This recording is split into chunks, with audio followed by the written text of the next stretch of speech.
Hi, my name is Ruthie Wood.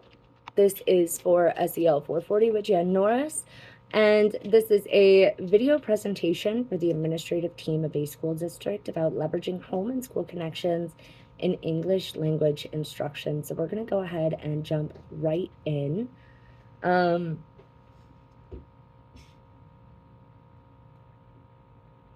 Yeah, I never know how to start these things. So SEL is a hot button topic right now. I read in an article recently that it is being called one of education's hottest teaching buzzwords because it can bring up some big emotions for educators. But the whole point of the SEL concept, or social emotional learning, is to teach students how to deal with and cope with their big feelings and their big emotions. And when we teach social emotional skills, we're teaching skills that provide students with the ability to learn how to regulate their emotions, form healthy relationships, manage stress, and contribute to society. For our littlest students, that society is the classroom and the connection between their classroom and their home life. For our older students, it's their school, home, and communities that they live in. ELL students are going to have many barriers that prevent them from being able to manage their own emotional well-being, and that's where we come in as educators who understand how to leverage those cultural influences and create a culturally competent classroom environment. CASEL, or the Collaborative for Academic, Social, and Emotional Learning, breaks it down a little bit further to us into 5 segments of the CASEL SEL wheel. The first part of the wheel is self-awareness, or the ability to understand your own emotions, thoughts, values, and how they influence behavior across context. In action, this looks like lifting up cultures of students in our classroom, celebrating their language, culture, and posting simple things like inclusive signs, posters, and graphics in our classroom. The second segment of the wheel is self-management, or the ability to manage emotions, thoughts, and behaviors effectively in different situations and to achieve goals and aspirations. In action, this looks like graphics that help them identify those emotions, maybe with an image or a picture that we can then help them put a name to. So if they're feeling super frustrated, we can tell them, "Ooh, I see you're frustrated. Let's figure out why." And we can help them move through those emotions, even with the language barriers in place. And along the way, teach them the implicit language that's needed in the future to identify and move past those emotions. The third part of the wheel is social awareness, or the ability to understand the perspectives of and empathize with others, including those from diverse backgrounds. Excuse me. Those from diverse backgrounds, cultures, and contexts. In the classroom, this could look like expressions of gratitude and using the student's background to further develop these relationships. It could be something as simple as saying thank you in their native language to make them feel seen, heard, and represented. The fourth section of the wheel is relationship skills and the ability to establish and maintain healthy and supportive relationships to effectively navigate settings with diverse individuals and groups. In the classroom, it's supporting students with lots of opportunities to interact with their peers and build confidence in their communication. This is easily done with lots of group work, and teamwork, and team building activities. And the fifth and final segment of the CASEL SEL wheel is responsible decision making, or the ability to make caring and constructive choices about personal behavior and social interactions across diverse situations.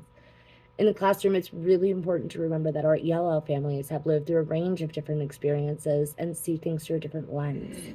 A lot of times, these experiences that they've lived through are not going to be positive experiences. So it's important to give students choices to pursue topics that interest them whenever possible to allow them to have that sense of control.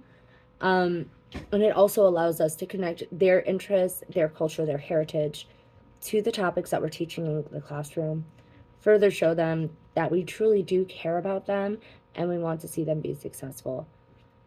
So now that we have a good understanding of what SEL is, how do we effectively implement it to ensure that students are getting what they need? We start with the family and community engagement. The first step in creating this engagement is to figure out what the needs of the families are, and the most effective way to do this is to survey the ELL families and the community and see what their most difficult struggles and transitions have been so far. After you've identified this, build a team of people, of educators and supporters, by finding who is already invested, who comes to you already with concerns about the student, the family, ideas to further their situation, or to provide them supportive services that they may need. This can also mean bringing the family into the classroom and bringing the community into the classroom. For example, a second grade class, the social studies curriculum has 2 back-to-back units on Native cultures. Mrs. Wood noticed that one of her students has a very deep tie to their Native tribe.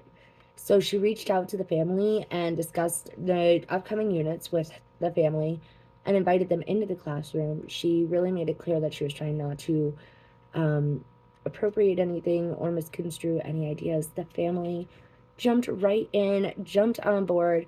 Not only did they accept the invitation to come into the classroom, but they brought one of the elders from the tribe who did some crafts with the kids and really just made it a great experience for everyone involved.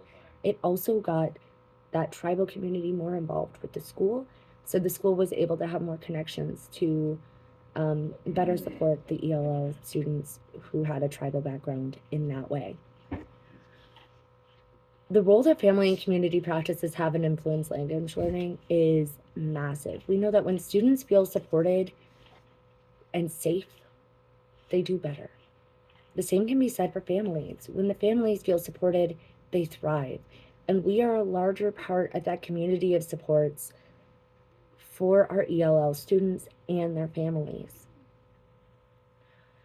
Supporting the families and the parents with community action and community outreach agencies that may provide medical care, mental health, shelter assistance, food security assistance, continuing education like SEL classes, GED classes, is going to help the families embrace the new language, the new country that they're in, the cultural differences that we're seeing, while also bringing them together and help further their language development and that of their child.